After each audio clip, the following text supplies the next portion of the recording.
Hi friends, कैसे हैं आप लोग। आप देख रहे हैं शाही पाठशाला और मैं हूं B K Singh. Daily hand written important current affairs लेकर आपके बीच उपस्थित होता हूं। तो आइए शुरू करते हैं। आज है 25 जनवरी और पेज संख्या है 82।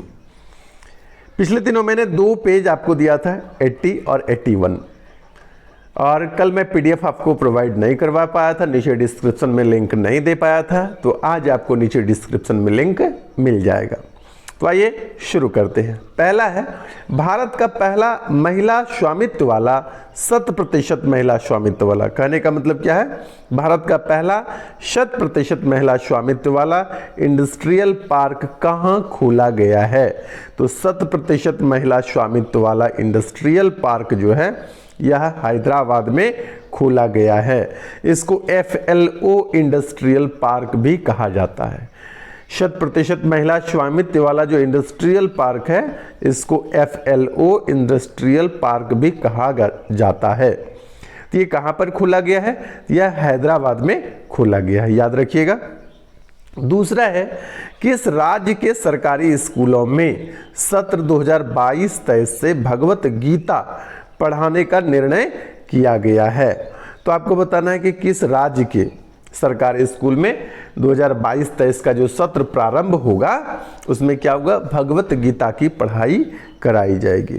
तो ये है आपका गुजरात राज्य में, हमारे प्रधानमंत्री का राज्य है ये। आप जानते हैं कि वहाँ 15 वर्षों तक वो मुख्यमंत्री रह चुके हैं। आइए अब अगला प्रश्न है, तीसरा प्रश्न है, 24 मार्च को विश्व क्षय रोग दिवस के रूप में मनाया जाता है। विश्व क्षय रोग दिवस कब मनाया जाता है, 24 मार्च को। क्षय रोग को तपेदिक, टीबी या यक्ष्मा भी कहते हैं। तो क्षय रोग के 4 नाम है, 4 में से किसी भी नाम को देकर के आपसे पूछ लिया जाए कि तपेदिक जो है रोग दिवस कब मनाते हैं, टीबी रोग दिवस कब मनाते हैं, यक्ष्मा दिवस कब मनाते हैं, क्षय रोग दिवस कब मनाते हैं, ये सब एक ही नाम है। तो ये 24 मार्च को हम लोग मनाते हैं। अच्छा, यहाँ पर एक चीज़ और लिखा हुआ है, क्षय रोग, तपेदिक, टीबी या यक्ष्मा, ये क्या है, माइकोबैक्टीरियम ट्यूबरकुलोसिस, ठीक है, के कारण होता है। ये जीवाणु जनित रोग है, ठीक है, और जीवाणु का नाम क्या है, माइकोबैक्टीरियम ट्यूबरकुलोसिस के कारण होता है। यानी जिस बैक्टीरिया के कारण टीबी होता है, तपेदिक होता है, उस बैक्टीरिया का नाम है माइकोबैक्टीरियम ट्यूबरकुलोसिस, ठीक है। यह सामान्यतः किस अंग को प्रभावित करता है, तो यह फेफड़ा को प्रभावित करता है। सामान्यतः कहने का मतलब है कि ज़्यादातर फेफड़ा को प्रभावित करता है, लेकिन टीबी शरीर के अन्य भागों में भी हो सकता है। अब आइए नेक्स्ट प्रश्न है, चौथा है, किस राज्य सरकार द्वारा औद्योगिक भूमि पर निबंधन व स्टाम्प शुल्क को पूरी तरह से माफ कर दिया गया है। तो यह बिहार सरकार के द्वारा यह कारनामा किया गया है। क्या है कारनामा, कि सरकार द्वारा कहा गया है कि औद्योगिक भूमि, यदि आप उद्योग लगाने के लिए किसी भूमि का अधिग्रहण करते हैं, उसके निबंधन के लिए आप अर्जी देते हैं, तो निबंधन शुल्क और उसका जो स्टाम्प शुल्क लगता था यह नहीं लगेगा। आप अपने ज़मीन पर भी किसी भी उद्योग को चलाने के लिए उसका एक रजिस्ट्रेशन करवाना पड़ता है, उसका निबंधन करवाना पड़ता है। तो निबंधन और स्टाम्प शुल्क जो है दोनों राज्य सरकार माफ़ कर दिया है, पूरी तरह से माफ़ कर दिया है। तो यह बिहार राज्य के जो मुख्यमंत्री है, CM है नीतीश कुमार, उन्होंने ये घोषणा करी है। अब आइए 5वां प्रश्न है, संपत्ति सलाहकार नाइट फ्रैंक द्वारा जारी ग्लोबल हाउस प्राइस इंडेक्स 2021 में भारत किस स्थान पर रहा है। तो इंडेक्स से रिलेटेड प्रश्न अधिकांश एग्जाम में देखा जाता है कि पूछ लिया जाता है, इसलिए अधिकांश इंडेक्स को शामिल करने का प्रयास रहा है। तो यहाँ पर है संपत्ति सलाहकार नाइट फ्रैंक द्वारा जारी, ठीक है, संपत्ति सलाहकार क्या नाम है, नाइट फ्रैंक, इसके द्वारा जारी है। कौन सा इंडेक्स है, ग्लोबल हाउस प्राइस इंडेक्स, ठीक ना। तो ग्लोबल हाउस प्राइस इंडेक्स जो 2021 का जारी हुआ है, 2021 का ये इंडेक्स है, 22 में जारी किया गया है। तो इसमें भारत का जो स्थान है वो 51वां है। पिछले साल जब 2021 में जारी हुआ था 2020 का इंडेक्स, तो उसमें 56वां स्थान था भारत का, 5 स्थान इजाफा करके वर्तमान में किस स्थान पर है, 51वें स्थान पर आ गया है। अब आइए छठा प्रश्न है, डीआरडीओ ने सतह से सतह मार करने वाली सुपरसोनिक क्रूज मिसाइल का सफल परीक्षण कहाँ किया है। यहाँ पर ध्यान देने वाली बात है कि डीआरडीओ ने किया है, ठीक है, और कैसा मिसाइल है, सतह से सतह मार करने वाली सुपरसोनिक क्रूज मिसाइल है, ठीक है। सुपरसोनिक क्रूज मिसाइल का परीक्षण कहां पर किया गया है, अंडमान निकोबार द्वीप समूह में किया गया है। अब आइए नेक्स्ट है, पद्म भूषण पुरस्कार प्राप्त करने वाले पहले पैरा एथलीट कौन बन गए हैं। तो पद्म भूषण पुरस्कार प्राप्त करने वाले पहले पैरा एथलीट जो है यह देवेंद्र झाझड़िया बन गए हैं। याद रखिएगा, देवेंद्र झाझड़िया जो है यह पद्म पुरस्कार पाने वाले, पद्म भूषण पुरस्कार पाने वाले, कौन सा पुरस्कार, पद्म भूषण पुरस्कार पाने वाले पहले पैरा एथलीट बन गए हैं। अब आइए अगला 8वां है, कार्बन न्यूट्रल फार्मिंग यानी कार्बन तटस्थ खेती को शुरू करने वाला भारत का पहला राज्य कौन बन गया है। तो कार्बन तटस्थ खेती या कार्बन न्यूट्रल खेती जो है प्रारंभ करने वाला भारत का पहला राज्य केरल बन गया है, ठीक है। ये याद रखिएगा, ये जो प्रश्न होगा आपका, ये मेरे ख्याल से ये ज़्यादा इम्पोर्टेंट है। कार्बन न्यूट्रल स्टेट जो है, कौन, कार्बन न्यूट्रल फार्मिंग स्टेट कौन सा है, तो आपका केरल है, ये याद रखिएगा। उसके बाद है grey water management, grey water प्रबंधन, ठीक है, के लिए केंद्रीय जल शक्ति मंत्री, क्या नाम है, गजेंद्र सिंह शेखावत ने किस अभियान को शुरू किया है। तो ग्रे वाटर मैनेजमेंट के लिए जो है केंद्रीय जल शक्ति मंत्री, पहले केंद्र में जल शक्ति मंत्रालय नहीं हुआ करता था, साल 2019 से जो है 2019 से केंद्र में एक नए मंत्रालय का गठन किया गया है और उसका नाम क्या हुआ, जल शक्ति मंत्रालय।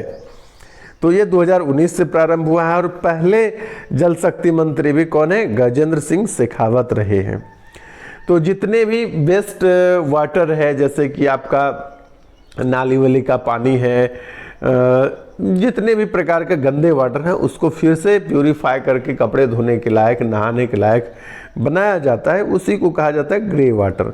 तो उसके प्रबंधन के लिए जो है जल शक्ति मंत्रालय ने एक अभियान की शुरुआत की है। उस अभियान का नाम क्या है, सुजलाम 2.0। ये अभियान पहले से भी चल रहा है, आप जानते हैं कि 2.0 या 2.0 जो बोला जा रहा है यह पहले से भी चल रहा था, इसका दूसरा संस्करण को आगे बढ़ाया गया है।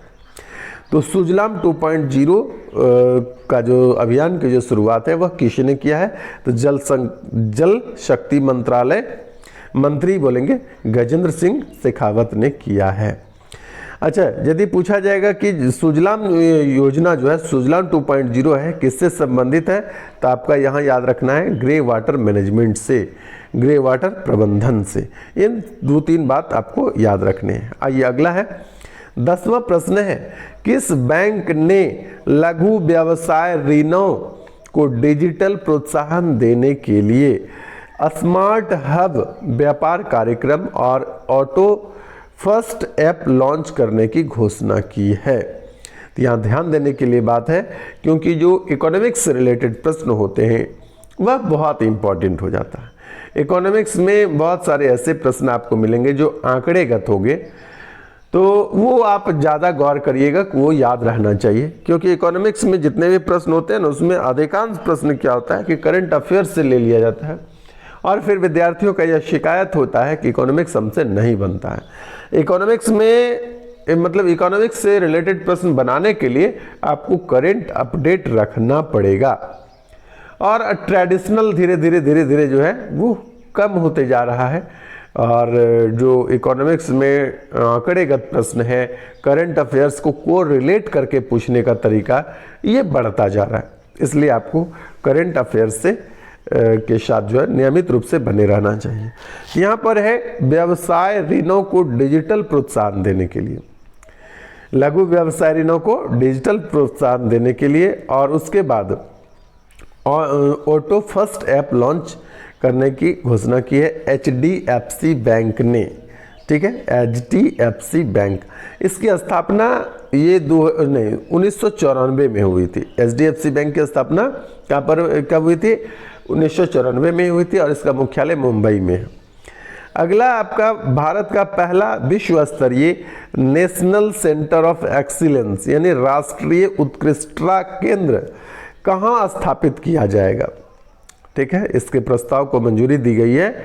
तो भारत का जो पहला नेशनल सेंटर ऑफ एक्सीलेंस है, राष्ट्रीय उत्कृष्टता केंद्र है, यह विश्व स्तर पर यह केंद्र बनाया जाएगा। ये शिमला कहाँ पर है? हिमाचल प्रदेश में है। तो शिमला में, हिमाचल प्रदेश में यह नेशनल सेंटर ऑफ एक्सीलेंस राष्ट्रीय उत्कृष्टता केंद्र स्थापित किया जाएगा। अब आइए अगला है आज का इतिहास। आज के इतिहास में क्या है? आज है आपका 25 मार्च। तो 25 मार्च के इतिहास पर हम लोग बात करेंगे। यानी 25 मार्च 1788 में समाचार पत्र कलकत्ता गैजेट बांग्ला भाषा में पहला विज्ञापन प्रकाशित हुआ था। याद रखिएगा, 25 मार्च 1788 में समाचार पत्र कलकत्ता गैजेट जो बांग्ला भाषा में प्रिंट हुआ था, पहली बार प्रकाशन 25 मार्च 1788 को हुआ था। दूसरा है कि 1807 ईस्वी में, कब हुआ था? 1807 ईस्वी में ब्रिटेन की संसद में दास प्रथा को समाप्त कर दिया गया था। ठीक है, तो दास प्रथा को समाप्त कब किया गया था? 25 मार्च 1807 को। तो ये था हमारा आज का इतिहास। और नियमित रूप से मैं आपके साथ daily hand written current affairs लेकर आता हूं। बने रहिए शाही पाठशाला के साथ। और यदि आप हमारे चैनल पर नए हैं तो चैनल को सब्सक्राइब कर दीजिए और वीडियो को लाइक जरूर कर दिया कीजिए। धन्यवाद।